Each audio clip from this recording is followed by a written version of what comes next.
এই যে 16 ঋতু পৃথিবীতে এমন কোন বৈজ্ঞানিক নেই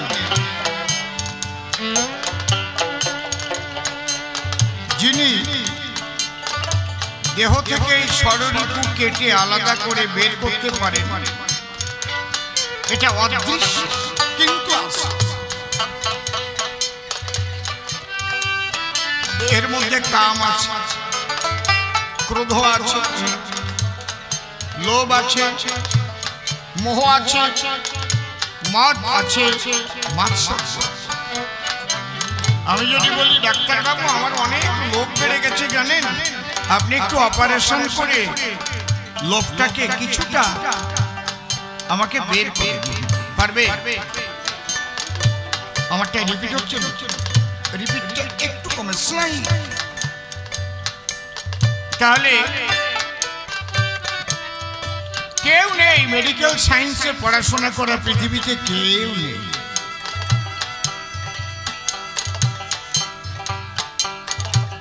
আমার ক্রোধ বেড়ে গেছে, কি করতে পারে? ঘুমের ট্যাবলেট দিয়ে ঘুম পড়ায় রাখতে পারে। কিন্তু কোনো ডাক্তার নেই। আমার কাম বেড়ে গেছে,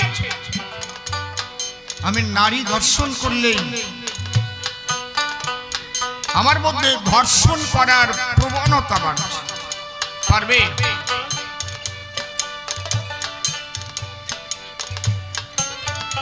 ধর্ষণের জন্য ফাঁসি হচ্ছে, ধর্ষণ কি কমেছে? বলেন আপনারা, কমেছে কি? কাম এমন একটা রিপু, যে রিপু জাগ্রত হলে কামনা চরিতার্থের জন্য কর্ম করলে তার পরিণতি কি হতে পারে তা ভুলিয়ে দেয় মানুষকে। কি সর্বনাশা কাম! সর্বানন্দ নাম তো তোমার সর্বানন্দ, গায়ে কয় শিশুর গন্ধ। বললাম না যে গায়ে কয় মেয়ে আগে গন্ধ, সেটা কলাম না।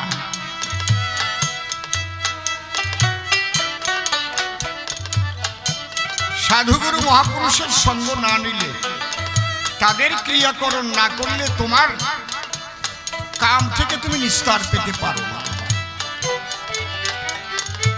আমাদের এই বেনাপোল, বনগা বেনাপোলে হরিদাস ঠাকুর বসে থাকতেন তুলসী মহাবৈষ্ণব। তার সাধন ভজন নষ্ট করার পরে তৎকালীন রামচন্দ্র খান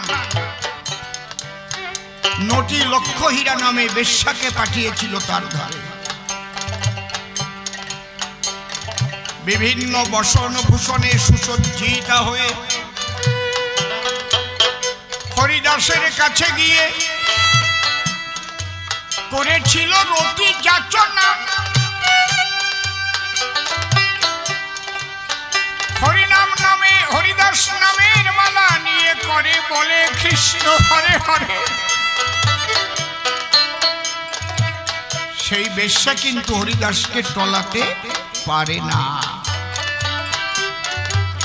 শেষ পর্যন্ত কি হলো? হরিদাসের কাছে দীক্ষা নিয়ে সেই বৈষ্ণব, সেই নটি লক্ষ হীরা বৈষ্ণবী হইয়া প্রেমানন্দে কৃষ্ণ বলিয়া বৃন্দাবনে চলে গেল।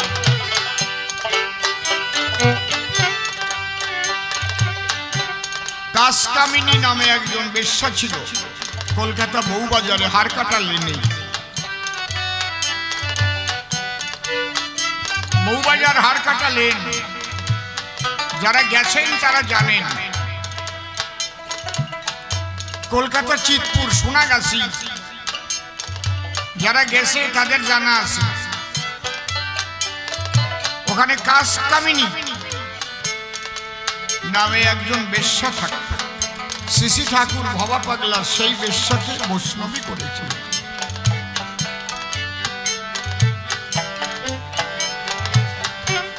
সাধু সঙ্গ করলে যে কি হয়, যে না করেছে সে বুঝবে না, তবে সাধুর বাক্য মেনে চলতে।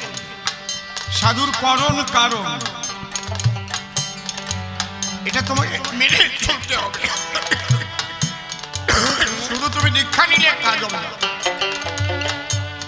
তুমি একটা জমিতে বীজ বুনে দিলে তাতেই তোমার ফসল হবে তা হবে না।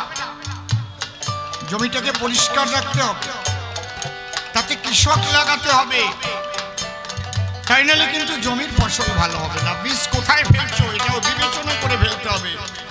পাথরের উপর বীজ ফেললে কখনো গজাবে না। কমে গেছে আর একটু রিভাইভ হবে। তাহলে একমাত্র এই জন্য আমি এক চুল দুই চুল বলি। হ্যালো, একমাত্র সাধুগুরু বৈষ্ণব যারা মহামানব তাদের সঙ্গ করলে মানুষের মানসিক পরিবর্তন ঘটতে পারে, তাছাড়া ঘটবে না। এই ধর্ষণ বন্ধ হবে না, বন্ধ হবে না চুরি, বন্ধ হবে না বাটপাড়ি, বন্ধ হতে পারে না, কারণ লোভ খুব খারাপ। এই লোভ লালসা যার মধ্যে বেঁধেছে বাসা, সে ওগুলো করবে। কি দিয়ে ঠেকাবে? সে মনে মনে ভাববে আমি যদি 100 কোটি মারিয়ে খাই আমার তো আর ফাঁসি হবে না, হয়তো 2-4 বছর 5 বছর 7 বছর যদি জেলেও যাই তবু আমার 14 পুরুষ বসিয়ে খাবে। লোভ। ও সর্বানন্দ, পারবা বন্ধ করতে? পারবা না। এই জন্য মানুষের সাধুসঙ্গ করা দরকার। সবচাইতে কুৎসিত চেহারা ছিল যার নাম সক্রেটিস। আপনারা নিশ্চয়ই জানেন সবচাইতে কুৎসিত চেহারা, বিশ্রী চেহারা। যে সক্রেটিসকে বিষ খাইয়ে মারা হয়েছিল, হেমলক বিষ খাইয়ে মেরেছিল, উনি বলেছিলেন I to die, you to live, which is better only God knows. সেই সক্রেটিস একদিন ঘরের মধ্যে ড্রেসিং টেবিলে আয়নায় নিজেকে বারবার দেখছে। কবি গান শুধু শুনলে হবে না, 2-1টা কথা যদি ধরে নিতে পারেন জীবনের মোড় ঘুরে যাবে। আয়নাটা এমন জায়গায় যে দরজা দিয়ে কেউ ঢুকলেও আয়নায় তাকেও দেখা যায়, আবার যে ভিতরে আয়না দেখছে তার মুখও যে আসছে সে দেখতে পায়। তা ওনার একজন ছাত্র আসছে, অত্যন্ত সুন্দর, খুব ভালো চেহারা। তাই উনি দরজায় এসে দাঁড়িয়ে দেখে যে গুরুজি বারবার আয়না দেখছে, একটু মৃদু হেসে ফেলেছেন, ব্যঙ্গাত্মক হাসি। ওই তো চেহারা, আবার আয়না দেখতেছে, মনের ভাবটাই রকম। সক্রেটিস বললেন বাবা এসে বস, তুমি হেসেছো আমি দেখেছি, তুমি এসেছো আমি দেখেছি, তুমি কেন হেসেছো তাও আমি জানি। আমি বারবার আয়নায় দর্শন করিয়াছিলাম আমার বদনখানি, আর তুমি তাতে দিয়ে নয়নমণি ভেবেছিলে এই কুৎসিত চেহারা, তা আবার বারবার আয়নায় দেখে। ও তো লজ্জা পেয়ে গেছে। শোনো, আমি যদি দিনে 10 বার দেখি তোমার 100 বার দেখা উচিত। শোনো সর্বানন্দ, গুরুর কাছে কি শিক্ষা পাওয়া যায়? আমি যদি 10 বার দেখি তোমার 100 বার দেখা উচিত। আমি যদি 100 বার দেখি তাহলে তোমার 1000 বার দেখা উচিত। আয়না কেন গুরুদেব? বলে আমি আয়না দেখে ভাবি যে আমার তো চেহারা ভালো না। এইরকম কুৎসিত চেহারা দেখে মানুষ ভালোবাসতে পারে না, কিন্তু আমি এমন কাজ করে যাব যে কর্মের গুণের জন্য মানুষ আমার চেহারা ভুলে যাবে, কর্মকে মনে রাখবে, গুণকে মনে রাখবে।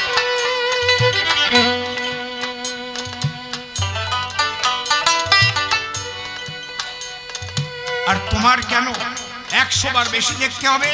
তোমার খুব ভালো চেহারা, বারবার দেখবে আর ভাববে আমাকে বাইরে যেমন দেখা যায়, আমি এমন কাজ যেন না করি যে কলঙ্ক লাগে আমার গায়ে। চেহারার উপর কলঙ্ক দিয়ে মানুষ গালাগালি দেয়। মাকাল ফল, ওর ভিতরে কিছু নাই। ও শালা গরু চুরি করে, মানুষের টাকা মারে। তাহলে তোমার ওই চেহারার দাম 1 পয়সাও থাকবে না, নস্যাৎ হয়ে যাবে। তখন পাও জড়াই ধরেছি, গুরুদেব আজকে যে শিক্ষা পেলাম এই শিক্ষা জীবনে কেউ আমাকে দেয় না। যারা যত সুন্দর যত সুন্দরী বারবার ভাববে এই সৌন্দর্য ঈশ্বরের দান। আমি এমন কোনো কাজ যাতে না করি যে সুন্দর সৌন্দর্যের উপর কলঙ্কের দাগ লাগে। এইটা যদি মনে থাকে, এই কলঙ্কের দাগ যদি না লাগাতে পারো, তাহলে তোমার অন্তর সুন্দর বহির সুন্দর, তুমি চির সুন্দর হয়ে মানুষের হৃদয়ে মন্দিরে জায়গা পাবে। একদিন মানুষের পূজার আসনে বসবে। এ কি তোমার চাষ করে পাওয়া যাবে?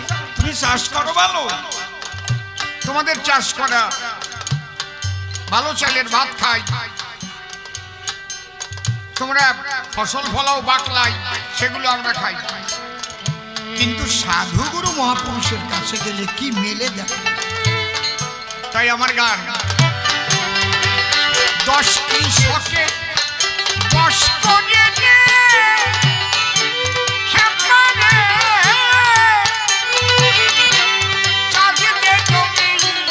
রসের কোণে 10 কৃষকে 10 করে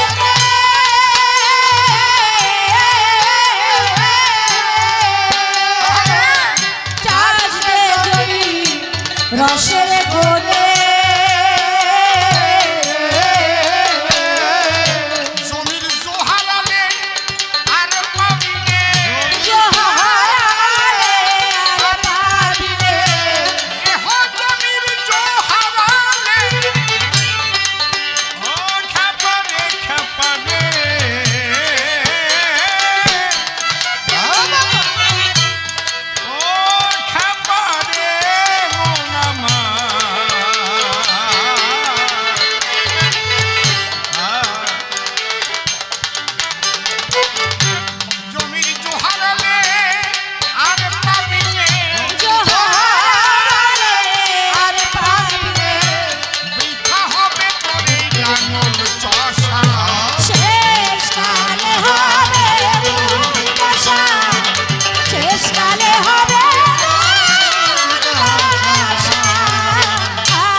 মানুষ হব, তাহলে তোমার একটা ভালো মানুষের সঙ্গ নিতেই হবে। এই যে জো মানে কি? যৌবনকাল। এই যৌবনকালই হচ্ছে সাধন ভজনের সর্বশ্রেষ্ঠ সময়। এখন যারা বৃদ্ধকালে পদার্পণ করেছেন তারা জানেন যে আগের মতো শক্তি নাই আর গায়ে, আগের মতো ইচ্ছা করলে কি আর সবকিছু খাওয়া যায়? একটু মিষ্টান্ন খাও, ওর মধ্যে চিনি দেছো নাকি? চিনি দিলে খাতি পারবো না, কেন সুগার হয়েছে। টাকা ব্যাংকে কোটি কোটি আছে, ওরা ডিম হবে। জমির জো যদি হারাই যায় না, মাজা কটকটায়, গিটে গিটে ব্যথা হয়, চোখের দৃষ্টি শক্তি কমে যায়, দাঁতগুলো এক এক করে পড়ে যায়। আগে যখন হরে কৃষ্ণ ভালো বলতে পারতে তখন আর বলনি, এখন বলতে চাচ্ছ তা হয় না। হবে কৃষ্ণ, হবে কৃষ্ণ, কৃষ্ণ কৃষ্ণ হবে, হবে হবে বাম, হবে বাম, রাম বাম, হরে হরে। যখন বলার কথা ছিল তখন বলো নাই, তখন যা ড্রেস, ও বাবা,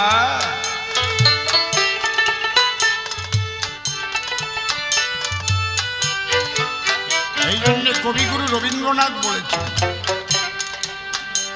দিনগুলি মো সোনার খাঁচায়। একটু ভাবিয়ে দেখেছো কি কইছে? রইল না সেই যে আমার নানা রঙের দিনগুলি। একটু ভেবে দেখো, সেই দিনগুলি আছে কি? আছে নাই? সমস্ত যুবক যুবতীদের এটা ভাবা উচিত। কে শুনবে কথা? আর কয়েক বছর পরে কবি গানই হবে কিনা তার ঠিক নেই। কীর্তন গান, কবি গান, ওসব শুনে কি হবে? নাচনা নিয়ে এসো, ডিজে নিয়ে এসো। এদিন থাকবে না। এই জন্য সাধু সঙ্গ করতে হবে। সাধুরা যে বীজ দেয় কর্ণকুহরে, সেই বীজের যদি যত্ন করে, তাতে যদি সঠিকভাবে জল দেওয়া যায়, আলো বাতাস পায়, তাহলে ওই বীজ অঙ্কুর উদ্গম হয়ে প্রেম ফল ধরে। সেই প্রেম ফলের দ্বারায় তার ইষ্ট দর্শন হয়। প্রেম ভক্তি ছাড়া কোনোদিন ইষ্ট দর্শন হয় না। এই জন্য আমার গান, বসতি সতে বস করে নে,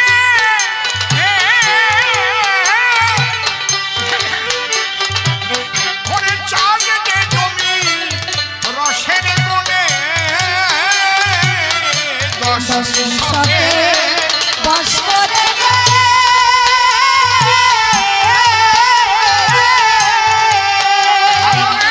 চাষ দে জমি রসের কোণে। জমির জোহারালে আর পাবি নে, জমির জোহারে আর পাবি নে। এই যৌবনকালে অসৎ সঙ্গে মিশে পিতৃধন ব্যভিচারে নষ্ট করে ফেলে। তারপরে অকাল বার্ধক্য দেখা যায়। অকালে বুড়ো বুড়ো বাপ হয়ে যায়। উপরে যে আমার একজন বলতেছে, আজকে একটা কথা কম। আমি বললাম, একটা কবা কেন? দুটে তিনটে কম। বলে না, ভয় করে। আমি তো কিসের ভয়? আমি তো অসীম সরকার। ভাই আপনি এমএলএ মানুষ, তো ভয় করে। আমি কি এমএলএর মতো চলি নাকি? আমি অসীম সরকার। আমার জায়গা কি আমি নষ্ট করেছি? হ্যাঁ, কারো এক পয়সা মেরে খাইছি? কেউ বলতে পারবে যে কারো এক পয়সা মেরে খাইছি? আপনারে আমি 30 বছর আগে যেমন দেখছিলাম সেই রকমই দেখতেছি। আপনি ব্যাপারটা কি কোন? তো কেউ কেউ কয় আপনি বলে ডাবের জল দিয়ে স্নান করেন। আমারই কষ্ট। আমি বললাম ডাবের জল দিয়ে না, ভাবের জল দিয়ে স্নান করি রে বাবা। বেবিচারে পিতৃধন নষ্ট করো না। বয়স 65 চলতেছে। 51 বছর এই গানের বয়স। 14 বছর বয়স থেকে গান গাচ্ছে।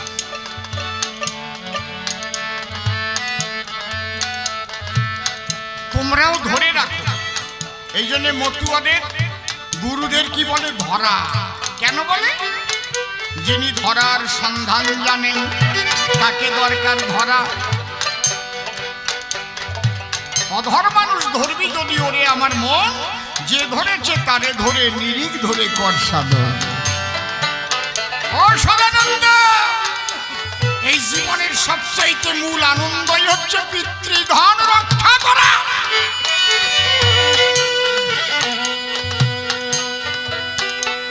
তাই নইলে অশ্বিনী গোসাই লিখত, সেই সে বাপের বেটা বিচক্ষণ কি যে রক্ষা করে পিতৃধন। তোর মাতৃধনের যতন যত, যদি তোর পিতৃধনের তার কিছু হতো, হওয়ার মতো হয়ে যেত, থাকতো না তোর তিতাব জ্বালাতো। বয়স 30 হয় নাই, একেবারে সোলাসুরি ভাঙিয়ে বারান্দা বেরোয় গেছে। কেন? নিজেকে নিজে রক্ষা করবে না। এই জন্য যে বলছে পাকা চাষি যারা ভাবে,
রাধা কৃষ্ণ প্রেম এটা সর্ববীজের মূল।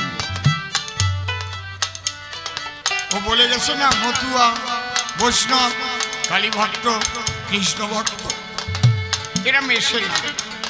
যারা বোঝে না তারা মেশে না। যাদের তত্ত্ব সম্পর্কে একটুও বোধ বরাদ্দ হয় নাই, গন্ডগোল করে তারা।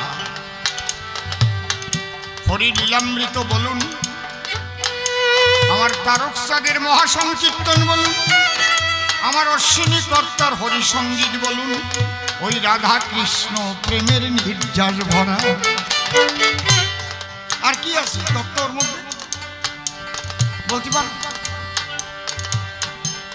আমার রসরাজ তারক গোসাই লীলামৃতে লিখেছে কি, মতুয়ার প্রেম ভক্তি অকামনা, তন্ত্র মন্ত্র নাহি জানে ব্রজ উপাসনা। বৃন্দাবনের উপাসনা, অকামনা প্রেম, অহৈতুকী প্রেম, রাগাত্মিকা প্রেম, বেদাতিক। ব্রজগোপীরা বেদ বিধিও করেছে, বুঝলে? এ যারা না বোঝে, তত্ত্ব না খুঁজে, তারা ওই আমরা মানি না বৈষ্ণব। মূল এক, রসুনের কোয়া অনেকগুলো, কিন্তু সব কোয়া এক জায়গায় যে মিশেছে। গোড়া কয় না, রসুনের গোড়া এক জায়গায়।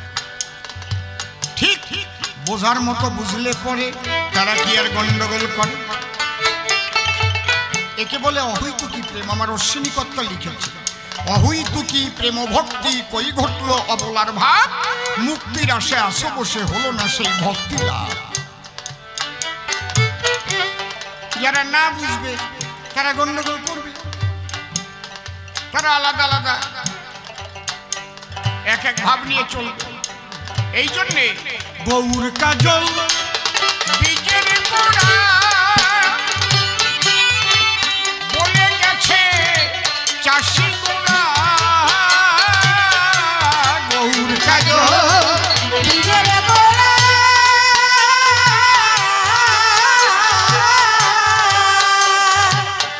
বলে গেছে চাষি গোড়া।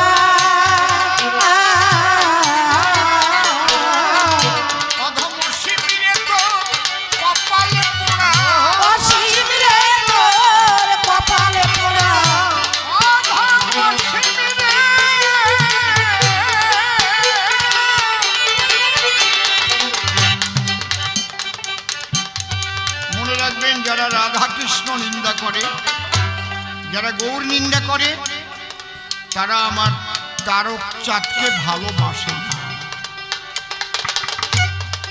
বৈষ্ণবদেরও আমি নিবেদন করে বলছি, আপনারা 25 টাকা দাম মাত্র আমার অশ্বিনী কর্তার হরিসঙ্গীত, সারা ভাগবতের সমস্ত নির্যাস একটা গানের 2 লাইনের মধ্যে আছে। কত বড় কথা বললাম, পুরো গানটা আমি বললাম, একটা গানের 2 লাইনের মধ্যে আছে সারা ভাগবতের পুরো তত্ত্বগত যে নির্যাস। সারা কৃষ্ণ লীলার নির্যাসই হচ্ছে অহৈতুকী প্রেম। আমার অশ্বিনী কর্তা লিখেছেন, তুমি বাসো বা না বাসো ভালো তাতে কোনো দুঃখ নাই, আমি তোমাকে বাসিব ভালো এই ভিক্ষা চাই। ইহাই হচ্ছে অহৈতুকী প্রেমের কথা। অন্যান্য অভিলাষিতা শূন্য জ্ঞান কর্মদানাবৃতং আনুকূল্যেন কৃষ্ণানুশীলনং ভক্তির উত্তম।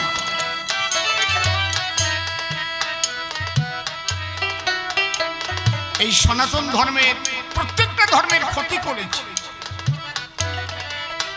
একদল মানুষ। সনাতন ধর্মের ক্ষতি করেছে ব্রাহ্মণ্যবাদ আর মনুবাদ। প্রত্যেকটা গ্রন্থের মধ্যে এমন এমন বিজ্ঞাপন ঢুকিয়ে দিয়েছে, মানুষের মাথা ঘুরে যাচ্ছে। এটা কি লেখা? এমন ক্রিয়াকর্ম ঢুকিয়ে দিয়েছে যে ওইটা না করলে যেন হচ্ছে না। কিন্তু ভুলে গেছি যে ঈশ্বর সাধনার মূল হচ্ছে প্রেম ভক্তি, আর কিচ্ছু। কোনো তন্ত্র নয়, কোনো মন্ত্র নয়, শুধু আকুলতা ব্যাকুলতা দিয়ে ডাকিতে হয় হরি হরি বল হরি বল।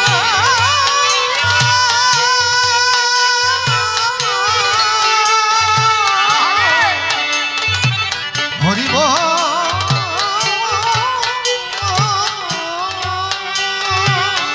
আত্মসমর্পিত হয়ে আকুলতা নিয়ে ডাকো। আত্মসমর্পিত কেন হবে? তুমি তো প্রধানমন্ত্রী, তুমি মুখ্যমন্ত্রী, তুমি রাষ্ট্রপতি, তুমি বিরাট কারখানার মালিক, তাহলে আত্মসমর্পণ কেন করবে? আরে যা কিছু পেয়েছো তুমি জন্মের সময় কিছু নিয়ে আসো নাই। তোমার জন্মের অনেক আগের থেকে তোমার সেবার জন্য তিনি সব সৃষ্টি করেছেন। কে সে? তিনি এই অনন্ত মহাবিশ্বের মালিক। তুমি কিচ্ছু সৃষ্টি করতে পেরেছ? অবৈজ্ঞানিক একটা মাথার অরিজিনাল চুল তুমি তৈরি করতে পারো? খারাপ বাংলা দিলাম না, এইটারে হিন্দিতে বললি যায়, বুঝে নেন গিয়ে। পারো? অরিজিনাল 1 ফোঁটা রক্ত তৈরি করতে পারো? পারো না। অরিজিনাল কিচ্ছু তৈরি করতে পারো না, একটা সরিষার দানাও তৈরি করতে পারো না। তাহলে তুমি যাত্রা খাস, যার সৃষ্টি ব্যবহার করছো, তার উপর আত্মসমর্পণ করবে না তো কারটা করবে? জীব নিত্য কৃষ্ণদাস ইহা ভুলি গেল, অতএব মায়া পিশাচি গলেতে বান্ধন। কৃষ্ণ সূর্য সম মায়া অন্ধকার, যথা কৃষ্ণ তথা নাহি মায়ার অধিকার। সেই ঈশ্বর একজনকে তুমি তার উপরে সমর্পণ করে আকুলতা নিয়ে তুমি তাকে কোন রূপে দেখতে চাও? তাও ভগবান বলেছেন যে যথামাং প্রপদ্যন্তে তাং তথৈব ভজম্যহম মম বর্তানুবর্তন্তে মনুষ্য পার্থ সর্বস্ব। তুমি যে রূপে চাও তিনি সেই রূপ ধরতে পারেন, তোমাকে সেই রূপে দেখা যেতে পারে। যদেকং নিষ্কলং ব্রহ্ম বোমাতীত নিরঞ্জনম অপ্রতর্কম অভিজ্ঞং বিনাশোৎপত্তি পরিবর্তিতম। ও বাবা, এত সুন্দর করে বলা, তাই আবার গান শেষের পর গৌরী কাজল বিকেল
শুদ্ধ চিত্তে প্রণতি জানাই।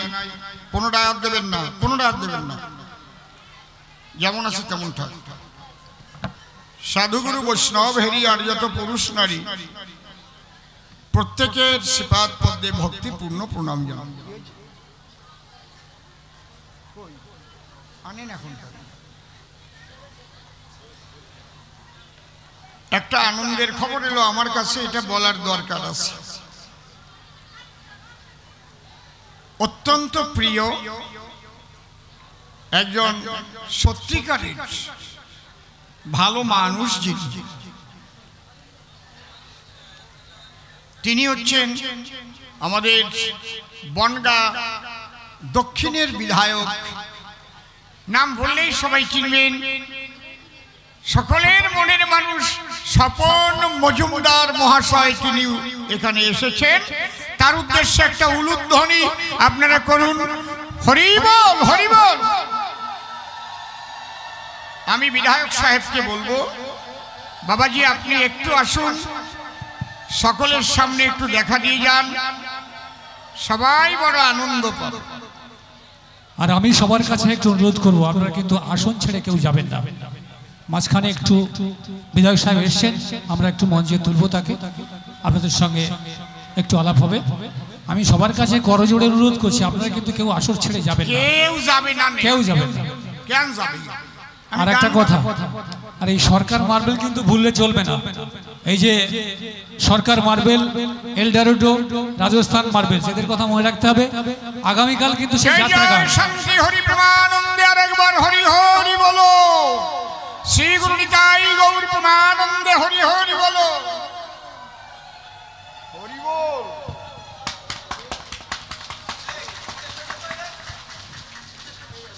হরি বল হরি বল। ক্লাব সম্পাদক দিব্যেন্দু পাল এবং রাজ কমিটির সেক্রেটারি অনুপ সেনগুপ্ত মঞ্চে এসো।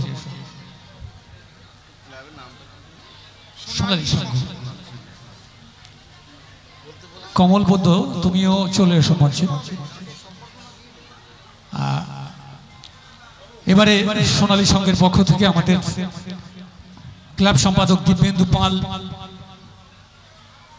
উত্তরীয় পরিয়ে আমরা আমাদের বিধায়ককে বরণ করে নিচ্ছি। আপনারা সকলে একটু হাততালি দেবেন।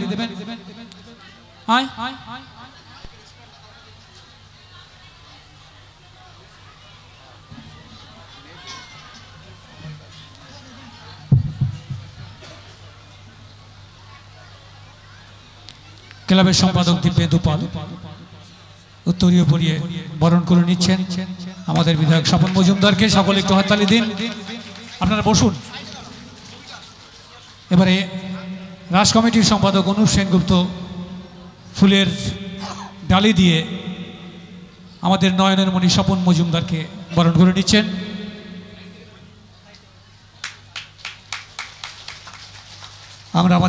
আমরা ভাগ্যবান যে ওনাকে আমরা পেয়েছি এই শিডিউল ব্যস্ততার মধ্যে। অসীমবাবুকে এবারে আমাদের সকলের চিরদিনের নয়নের মণি অসীমদাকে আমরা উত্তরীয় পরিয়ে বরণ করে নিয়েছি। ক্লাব সম্পাদক দিব্যেন্দু পাল,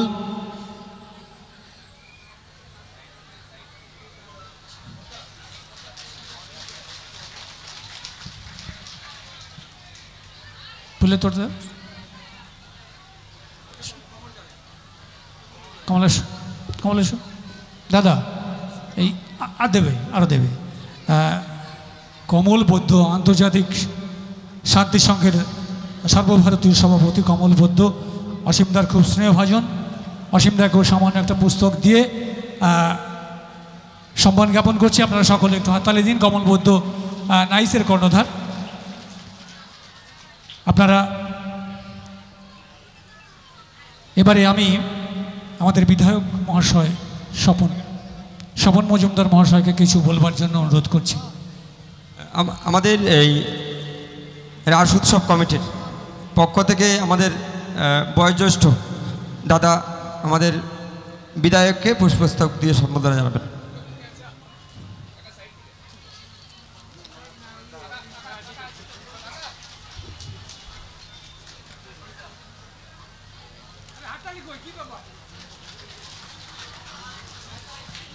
এবারে বিধায়ক মহাশয় সংক্ষিপ্ত বক্তব্য আপনাদের মাঝে রাখবেন। সবাইকে নমস্কার। চাঁদপাড়া স্টেশন সংলগ্ন সোনালী সাগর মাঠের বিগত 27 বছর ধরে যে রাজ উৎসবের আয়োজন করা হয়, এবছরও করা হয়েছে। আর আপনারা সকলেই জানেন কবিদের মধ্যে সেরা কবি আমরা সকলেই জানি অসীম সরকার আপনাদের মধ্যে উপস্থিত হয়েছেন। আমার খুব কাছের মানুষ, আপনারা তার গান শুনবেন। আমি 2-3টি কথা বলে শেষ করব, যেহেতু আজকে সবাই কবি গান শোনার জন্য এখানে বিশেষভাবে উপস্থিত হয়েছেন। এই রাস উৎসব হচ্ছে কৃষ্ণের সঙ্গে ভক্তদের আত্মার যে মিলন, সেই মিলনের একটা উৎস রাজ। সেই রাসে আপনারা এখানে যারা উপস্থিত হয়েছেন বনগাঁ দক্ষিণ বিধানসভার তথা চাঁদপাড়াবাসী সকলকে আমার পক্ষ থেকে শুভ রাস পূর্ণিমার অনেক অনেক শুভেচ্ছা অভিনন্দন। আমি প্রতি বছরই এই রাস উৎসবে আসি। সোনালী সংঘের পক্ষ থেকে খুব আনন্দ এবং ধুমধামের সঙ্গে এই রাস উৎসব পালন করা হয়। প্রতি বছর দিনে দিনে এই রাস উৎসবের আরও শ্রীবৃদ্ধি ঘটছে, এটা খুব আমাদের আনন্দের। এবছরে নতুন করে এই সেট করে তারা আরও এক ধাপ এগিয়ে গিয়েছে। এলাকাবাসী জয় জয় ভক্তের আনন্দে হরি হরি বল, হরি বল, হরি বল। ঠিক আছে, কিছু কিছু মানুষ যারা আগে থেকেই মানুষের প্রিয় ভাজন, তাদের কর্মের মাধ্যমে বিধায়ক হয়েছে বলে তার জন্য শুধু তাই নয়, আমাদের সকলের প্রিয় মানুষটি শ্রদ্ধেয় স্বপন মজুমদার মহাশয়, তিনি অনেক আগে থেকেই মানুষের পাশে মানুষের সঙ্গে থাকাটাই তার অভ্যাস। যেমন আমি এই জায়গায় আমার বিধায়ক পরিচয় আমি দিতে মানা করেছি, যে আমি যখন গান গাইতে যাই তখন আমি বিধায়ক নাই, আমি তখন কবি অসীম সরকার, আমার ওই পরিচয়ের নাই দরকার। বুঝেছেন কি বলছি? আমার একবারও কি কইছে বিধায়ক বিধায়ক কইছে কি? কালকে একটা জায়গা গান করতে গেছিলাম, করিমপুরের থেকেও আরো 20 কিলোমিটার ভিতরে, জায়গাটার নাম কি রাজাপুর, একদম স্থানীয়, একটাও আমাদের ওপার বাংলার লোক নাই, কম করে 15,000 লোক হয়েছিল। আমি অবাক হয়ে গেলাম যে এই দেশীয় স্থানীয় মানুষের মধ্যেও আমাদের পূর্ববঙ্গীয় ধারার কবি গানের তাদের যে তার উপর যে ভালোবাসা। লন্ডনে গেলাম, লন্ডনে গিয়ে দেখলাম, বিভিন্ন দেশে তো যাই, এটা বাংলার কবি গান যদিও, তথাপিও আপনাদের আশীর্বাদে আর কদিন ঠাকুর রাখবে জানি না, তবে যারা পিছনে গান শিখছে গাইছে তাদের একটু আশীর্বাদ করবেন যেন আমাদের এই বাংলার সংস্কৃতি তারা রক্ষা করে রাখতে পারে। আর স্বপন বাবুকেও 2 হাত ধরে আশীর্বাদ করবেন, তিনি যেন দীর্ঘজীবী হন এবং একজন হরিভক্ত সন্তানের পিতা হন অতি সত্বর। হরি বল, হরি বল, হরি বল, জয় হরি বল। মনরে একবার হরি বল, নাম দুর্বলের বল, নাম বিনে কি আছে বল এ ভব সংসারে, যে জন করে হরি চিনতে, হরি করে তার চিনতে, অন্তে জীবকে নিয়ে যায় সে ভব সিন্ধু পারে। তাই বলি মনে রসনা তেজে বিষয় বাসনা, কেলে সোনার উপাসনা করো সার, ওই যে হরি দীনবন্ধু পাইলে তোর কৃপা বিন্দু, ভব সিন্ধু সেদিন হবি পার। মনশিক্ষা করে শেষ বক্তব্য করিব পেশ, সবিশেষ সবার মধ্যে জানাই নিবেদন। আজকে আমার যে কবি গান, এটা অনেক পুরানো অনুষ্ঠান, বহুবার এই সভাস্থান আমি করেছি পদার্পণ। সোনালী সংঘের প্রাণের টানে এবারও যোগ দিয়েছি কবি গানে, আমি আর নির্মল পিতা পুত্র 2 জন। এ কথা বলা দরকার, আমারই শিষ্য ছেলে নির্মল সরকার, সে একা কিন্তু আসে নাই সবার ধার, তার সহধর্মিনীও তার সঙ্গে দিয়েছে দর্শন। সে গেছে ঘরে, আমার বৌমাও গেছে উপরে। টান কেমন? এইরকম টান যেন চিরকাল থাকে। চুপ করে থাকেন সবে। এবার এই পিতা পুত্র পরিচয় বাদ যাবে। নির্মল সরকার সর্বানন্দ চাষী নাম করিয়া গ্রহণ। আর যে কথা শুনলাম আমি, আমাকে করেছে যোগানন্দ গোস্বামী। আপনারাও শুনেছেন যত ভক্তগণ। 3টি প্রশ্ন করেছে দান, আমি দেব তার সমাধান। প্রথম প্রশ্ন করেছে উত্থাপন। সাধু তুমি কথা লবে, আমাকে তুমি ভালো করে বুঝিয়ে দেবে। আমরা চাষি যারা, তারা করি বীজ বপন। আমরা যে বীজ লাগাই তাতে যে ফসল পাই, তাতে বাঁচে জনগণের জীবন। কিন্তু তোমরা যে কর্ণমূলে বীজ দাও, আমার কথা শুনিয়ে যাও, ওই বীজে কি ফসল হয় উৎপাদন? ওইটুক বুঝাবার তরে প্রথম আমি একটা গান ধরে করেছি গান পরিবেশন। এবং সেই গানের মধ্যে দিয়া এই যে গুরু বীজের যে কি ক্রিয়া এবং সাধু সঙ্গের ক্রিয়া আমি বিশেষভাবে বক্তৃতা দিয়ে আপনাদের কাছে করেছি পরিবেশন। ঠিক তো নাকি? তাহলে এই বীজে প্রেম ফসল ফলে বলেছি আমি সভাতলে। আর প্রেম ফসল না ফলিলে তার ইষ্ট দর্শন হয় না কখন। একমাত্র ইষ্ট দর্শন হয় প্রেম আর ভক্তির দ্বারায়, কোনো তন্ত্রমন্ত্র করে হয় না উচ্চারণ। যারা যারা গোবিন্দকে পেয়েছে, যারা যারা মা কালীকে পেয়েছে, যারা যারা রামকে পেয়েছে, একটা দেখাতে পারেন যে কোনো গ্রন্থাদি পড়ে পেয়েছে বা মন্ত্র উচ্চারণ করে পেয়েছে? তা কিন্তু লাভ হয় নাই কখন। এই যে আমাদের দক্ষিণেশ্বর রামকৃষ্ণ ঠাকুর, যিনি লেখাপড়া কোনোদিন জানতেন না, তিনি কিন্তু চণ্ডী করতে পারতেন না অধ্যয়ন। ক লেখার যার অভ্যাস নাই, তার নাম রামকৃষ্ণ গোসাই। তাহলে তার কাছে মা কালী কেন দিল দর্শন? সে তন্ত্র মন্ত্র জানে না মোটে, কিন্তু করপুটে নিবেদন করেছিল মায়ের নিকটে, মা মা মা মা একবার তোর সন্তানকে দে দর্শন। এই যে মা মা মা বলে ভেসেছিল চোখের জলে, প্রেম ভক্তির ফুলে পূজা দিয়েছিল মায়ের চরণ। তাই সন্তানকে কোলে নিতে সেই জগৎ ধাত্রী এসেছিল এই জগতে মৃন্ময়ী চিন্ময়ী রূপ করিয়া ধারণ। দেখেছেন? এই জন্য আপনাদের দরকার জানা, কোন তন্ত্রমন্ত্রের দ্বারাই কিন্তু ঈশ্বর লাভ হয় না। অন্য কোনো কাজ অতি পারে, সেটা আমি করছি না। তাবিজ কবজের দ্বারা, তন্ত্রমন্ত্রের দ্বারা অন্য কোনো কাজ হতে পারে, কিন্তু ঈশ্বর দর্শন হয় না। আমার একটা কথা মনে পড়ে, আমি যখন থাকতাম কালনাতে, অসীম হয়ে বলছি আপনাদের ধারে, শ্রী ঠাকুর ভবা পাগলার গোচরে কাটিয়েছি অনেক দিন জীবন। তা পাগল একদিন হারমোনিয়াম ধরে গান গাচ্ছে নাট মন্দিরের ভিতরে। হঠাৎ ওই হারমোনিয়াম সহ পাগল হাতখানে হয়ে গেছে উত্তোলন, মানে উঠে গেছে, নিজেও উঠে গেছে, হারমোনিয়াম সহ উঠে গিয়ে গান গাচ্ছে। কিছুক্ষণ গান করার পরে পাগল আবার হারমোনিয়াম নিয়ে বসিয়ে পড়ে। পাগল খিলখিল করে হেসে পড়ে, কয়ে শালারা কি দেখলি? এরে কয় হঠযোগ। হঠযোগের দ্বারাই এইভাবে শূন্যে ওঠা যায়, কিন্তু অন্তরে করে বিবেচনা, এই যোগের দ্বারাই কখনো ভগবত দর্শন হয় না। এতে নিজের মান মর্যাদা বাড়ানো যায়, কিন্তু একমাত্র ঈশ্বর দর্শন হয় প্রেম ভক্তির দ্বারায়। প্রেমানন্দে হরি হরি হরি হরি বলো সর্বজন।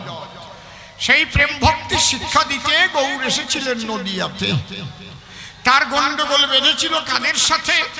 তৎকালীন যারা ছিল বামুন বা ব্রাহ্মণ, তারা মনে মনে ভাবে তাই আমরা মানুষকে চড়াইয়ে খাই, আর আমাদের ঘরের নিমাই সেই সব করিয়া বর্জন। শুধু ডেকে বলে একমাত্র হরিনাম নিলে তার দ্বারাই ধন্য হবে কলির জীবন। হরের নাম হরের নাম হরের নাম ইব কেবলম কলৌ নাস্তেব নাস্তেব নাস্তেব গতিরন্যথা। আপনারা জানেন বিজ্ঞ শ্রোতা, এই জন্যে নবদ্বীপ থেকে তার অন্যত্র করতে হয়েছিল গমন। সে যখন উড়িষ্যায় গেল, জানেন যত জ্ঞানী দল গিয়েছিল বৃন্দাবন, তাহলে উড়িষ্যাপুরে গম্ভীরায় মহাপ্রভু ছিলেন কতদিন ধরে। একটু ভাববেন ব্যাপারগুলো কি। তাহলে ব্রাহ্মণ যারা মহাপ্রভুর কিন্তু এই প্রেম ভক্তিকে মেনে নেয়নি। তারা কেন? তারা তন্ত্র মন্ত্রের দ্বারা সমস্ত কিছু ক্রিয়াকর্ম করে সম্পাদন। তাদের হচ্ছে সমস্ত তন্ত্রমন্ত্র করে উচ্চারণ, এই করো তা করো, তা করো তা করো, এতে গন্ধে পুষ্পং, তাতে অমক পুষ্পং, এই সব নিয়ে টিয়ে তারপরে কিছু দক্ষিণা নিয়ে টিয়ে যাও, চাল কলা বাঞ্জে নারকেল বাঞ্জে বাড়ি যাও। বুঝতে পারছেন কি বলছি? কিন্তু ঈশ্বর লাভ করতে গেলে একমাত্র হয় প্রেম ভক্তি ফুলে। ঠিক ওইটা শিখাবার জন্যই ওরা কাণ্ডে দয়াল হরিচাঁদ অবতীর্ণ হয়। তিনিও বলেছেন তাই, এক হরিনাম ছাড়া জীবের গতি নাই। প্রেম ভক্তি বলে একবার দুই বাহু তুলে প্রেমানন্দ হরি হরি বলো সকলে। তাহলে মূলত কিন্তু দুইজনের মধ্যে কোনো পার্থক্য নাই। এইবার শুধু হরিবল বললে কি হবে? দেখবেন আগে আমাদের বুড়ো বুড়ি গান গাত, ওরে কয় বৈঠকি গান। শুধু হরি বললে হবে না রে, প্রেম সরে ডাকো মমতারে। সেই বুড়ো বুড়ি রে গাত, গাত না? শুধু হরি বললে হবে না রে, প্রেম সরে ডাকো মমতারে। তাহলে এই প্রেম জাগাতে গেলে আমি বলি সভাতলে এমন কিছু বিধি বিধান তাকে মানতে হয়। এই বিধি বিধান তন্ত্র মন্ত্র ওসব যাগযজ্ঞ নয়। অর্থাৎ তুমি যে মুখ দিয়ে হরিনাম করবে উচ্চারণ, ওই মুখে মিথ্যা বাক্য বলবে না কখন। সত্য রূপং পরম ব্রহ্ম সত্য হি পরমং তপ, সত্য মূলা ক্রিয়া সর্বা সত্যাৎ পরতর নহি। দেখেছেন এই কথাটি কবির সাহেব বলেছেন, সাচ বরাবর তপ नहीं, झूठ बराबर पाप, जिसको दिल में साच है उसको दिल में आप। এই কথাগুলোই বলে গেছে তারক সরকার, কবি রসরাজ তারক সরকার। এই আসল ধর্ম কথা বলা দরকার। আর কি বলেছেন? যে ন তপ তপৈত্যাহু ব্রহ্মচর্য তপোত্তমম ঊর্ধ্বরেত ভবে যস্তু সদেব নত মানস। অর্থাৎ পিতৃধন রক্ষা করো, ধরো আমার কথা ধরো, আর সত্য বাক্য তোমরা করিও পালন। অন্তরে দেখো ভেবে পরনারীকে মাতৃ সমজ্ঞান করিতে হবে। গুরুদেব এই শিক্ষা দেয় সর্বক্ষণ। যদি গুরুদেবের বাণী মেনে কেউ তার শিবদনে সত্যকে আশ্রয় করিয়া হরিনাম করে উচ্চারণ, আর যদি পিতৃধন রাখে ধরে সৃষ্টিকে রক্ষা করে, বেভিচারে যদি ধন না হয় পতন, বলি সবার পুরো ভাগে, তবেই বিশুদ্ধ প্রেম জাগে, কুণ্ডলিনী হতে পারে তখন চেতন। এই প্রেমফল যখন ফলে বুঝাইলাম সভাতলে, একমাত্র প্রেমফলের দ্বারাই হয় রাধা গোবিন্দ দর্শন, শ্রী হরি দর্শন, কালী দর্শন, যে দর্শন পাও তাই হয়। গেল এটার জবাব হয়ে কার্য নেই এ কথা কইয়ে। দ্বিতীয় প্রশ্ন করেছে উত্থাপন, তুমি আমার কথা লবা ভালো করে বুঝাইয়ে দেবা যে কৃষ্ণ মন্ত্রে তোমরা দীক্ষা করো অর্পণ। এই কৃষ্ণ চরিত্র তো ভালো নয়, কারণ কৃষ্ণ পরের মেয়েদের বাঁশি বাজাইয়ে মন মজাইয়ে বনে গিয়ে নাকি রাসলীলা করেছিল,